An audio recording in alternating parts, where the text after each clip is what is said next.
فيديو جديد يحتاج إلى اللايكات وفعلوا الجرس. شكر له أبوه.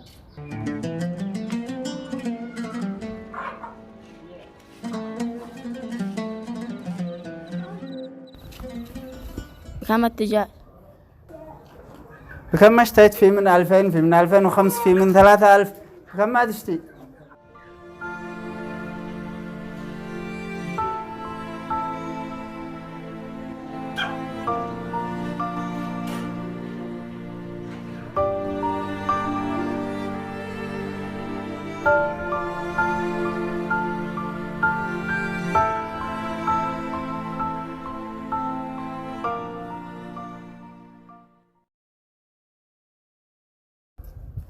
معك أبو خمس.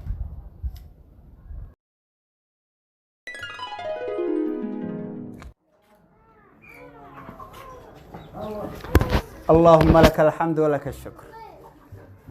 وجهك وجه خير، رزقني الله بمولود. الحمد لله والشكر لله. يا أخي أنت وجهك وجه خير. وبهذه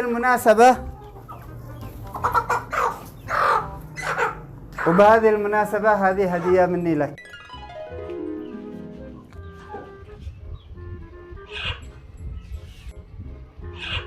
تسلم، بارك الله فيك.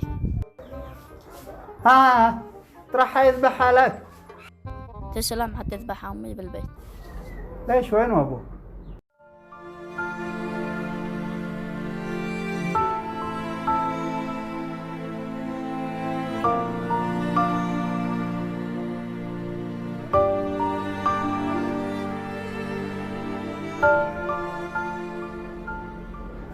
خلاص أنا آسف.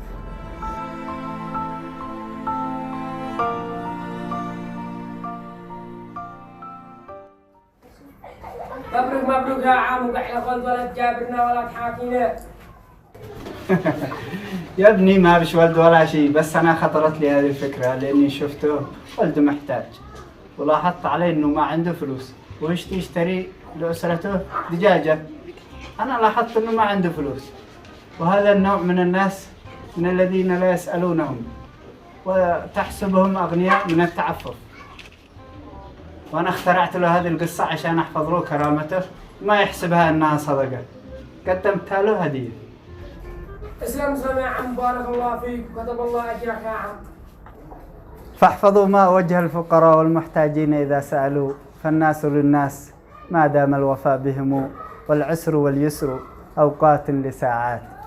ولا تقطعن يد المعروف عن أحد ما دمت تقدر، والأيام تارات.